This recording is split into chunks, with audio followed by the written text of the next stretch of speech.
Hang on, Snoopy. Snoopy, hang on. That's not the words, Bart, isn't it? Sloopy?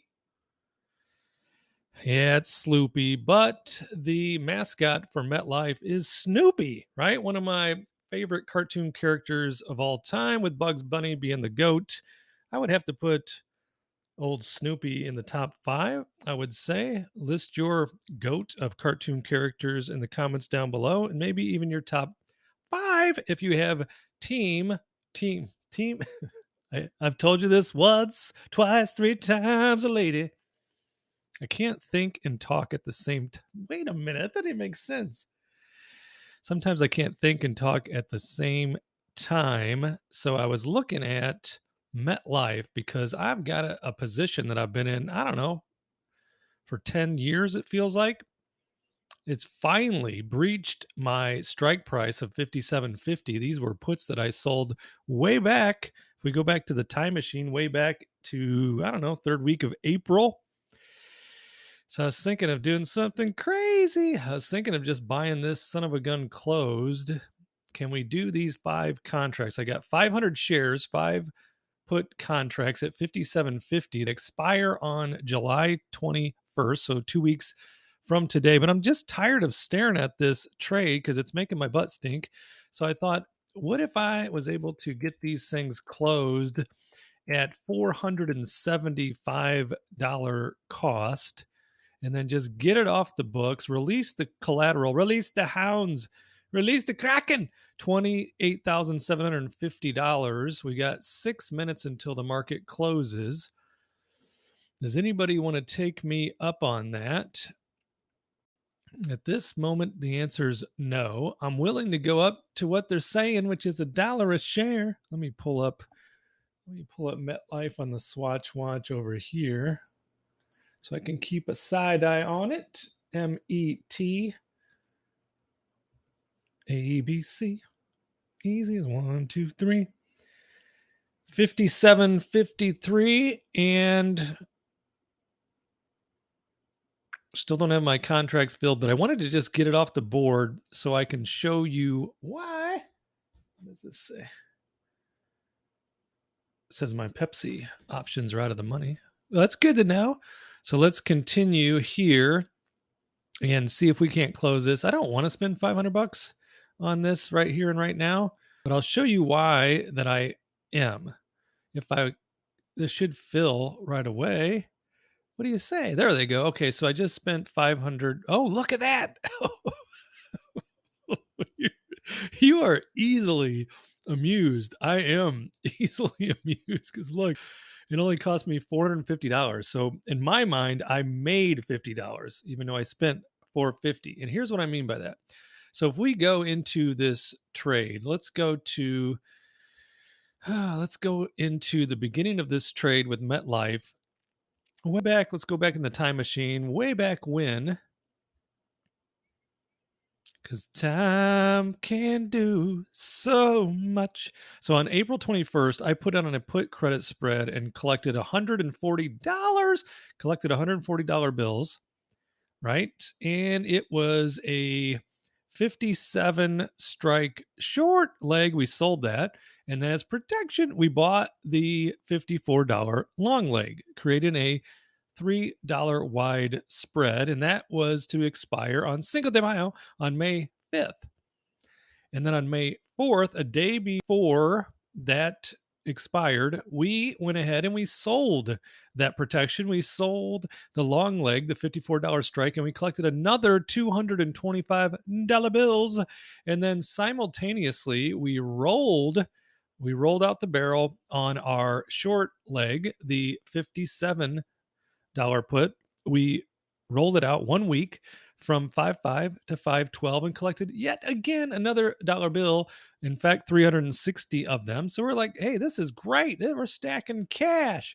Then on May 9th, I'm like, hey, can we make some more money? I don't know what I was thinking. I guess I was looking at premium, and I rolled the 57 that was going to expire on 5.12 because the trade was actually going against me as far as the strike price was concerned. So we rolled the 57 out to a 57.50, but all the way to July 21st. And for taking that risk, we were paid handsomely. We were paid handsomely and collected $600. And then you just saw that we bought that closed for $450. So if we go to a spreadsheet and we put in minus $450 right here, let's even put that thing in red. What do you think? Let's put that in red, lady in red. Okay, and then let's do the math. Boop, boop, boop. Let's carry the one, hit the sum equation button, sum, and then we have this. We have $875. Let's click through this and maybe bold it. And even what? You want to put it in green? Yep, let's do that. Let's put it in green. So we made $875 on $28,750 in collateral. That doesn't sound like a lot. Pretty sure it's not, because it was a 77-day trade. So from April 21st all the way until today, July 7th, that's 77 days. Now, that's an important date for me and how my mind works with regard to these investments, because we like to compound and we like to do fantasy land math to see what does that look like over the course of a year, even though I consider this trade, like I said, it made my butt stink. I was tired of looking at it, and I'm easily distracted. Oh, those calls are up 20% to 7 cents. That's good to know. That one's going in our favor. So 77 days of my life was in this trade. I kept staring at it because if we look at MetLife, okay, this is what? This is 1 month. So if we scroll up to get a better look, at 1 month, if we look at 1 month, it says it's up 7.5%, which is great. But look at all the times I was suffering. If you look at this number on the right, see, there's the share price. All of this time I was suffering with, oh boy, I'm gonna have to buy this at $57.50 and it's worth $54 a share. So I'm very relieved to get out of this trade today. I paid $450 for the peaceful sleep that I will receive tonight. But let's just do the math. So we made $875 on our $28,750 of collateral in 77 days. Let's pull up the abacus. Here it is. There's the abacus. So we got 875, right? Net profit divided by 28,750. And I know, don't say, well, it's net and you have to pay taxes. I get all that. This is before taxes. How's that? BT. So if we look at the math on this, on surface, it's a 3% return on investment. However, we want to annualize that number because that becomes our Fantasyland math. So we have to divide it by the number of days we are in the trade, right? And then we multiply it by the annualized 365 days. Well, why that number? Well, according to the Mayans, don't bring up the Mayan calendar. Oh, if people felt about that in 2012 when they thought the world was coming to an end. So according to most years, there's 365 days in a year. So that's how we annualize this particular trade. And we end up with 14.4%. So, hey, I'll take that. Let's put it down here. Let's put it on the board. Yes, 14.4% annualized return to send address unknown. So I'll take that. And the reason why is this. I like to be 20% on these trades because I'm taking essentially unnecessary risk. I just could have a bunch of dough in dividend paying stocks, but it wouldn't be nearly as much fun. And you and I were becoming best friends in stocks, options, and dividends. Can you tell I've had just had a cup of coffee? I feel like we turned the speed up to 1.25. And normally I can't think or talk quickly. So let's slow it back down and take a breath. I'm excited. Got some friends coming over tonight. So got some steaks that'll be on the grill. Stacy will be making her smashed potatoes, which she's like basically a chef as far as her skill sets are concerned. So I'm looking forward to that. Some nice conversations. And as I said earlier, hopefully they won't overstay their welcome. Turn out the lights, the party's over. So we got 14.4%. And what I was saying is this. I like to look for 20% annualized on option trades. However, this was a trade that essentially went against me the entire time. Now, you could say, well, why don't just you let it ride out? I mean, MetLife is trading currently over your strike price, which was 57.50. I didn't want to risk it for the biscuit. And I'll tell you one of the reasons in a moment. We'll come back to it if I remember. In fact, I'll give myself a clue. If we go down here to ranked in industry, MetLife is ranked 14 out of 20. So what I wanted to do is compare the Unum Group. So that I've been looking at them for a while, still have not. I don't think I've done one thing with them. I've certainly never owned them. I wanted to look at Aflac. We made some money with Aflac. Aflac. If you've been watching the channel, you have seen that, and MetLife. And I don't know if you use Seeking Alpha. In fact, I should put my link.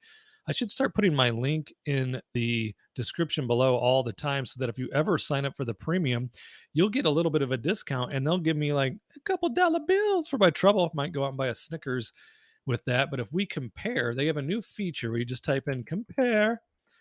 We could put MET2 AFL, comma, UNM, and click the return, and it's going to show me a comparison between these three stocks. So if we look, Aflac and MetLife are just about the same market cap. Unum is much smaller, but still over $9.5